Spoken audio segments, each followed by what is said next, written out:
இறைவனிடம் கையேந்துங்கள், அவன் இல்லை என்று சொல்லுவதில்லை. பொறுமையுடன் கேட்டு பாருங்கள், அவன் பொக்கிஷத்தை மூடுவதில்லை. இறைவனிடம் கையேந்துங்கள், அவன் இல்லை என்று சொல்லுவதில்லை.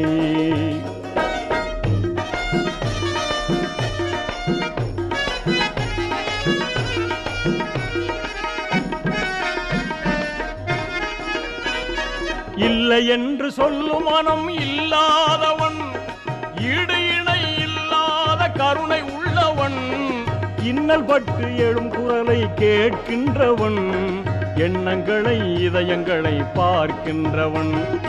இறைவனிடம் கையேந்துங்கள், அவன் இல்லை என்று சொல்லுவதில்லை.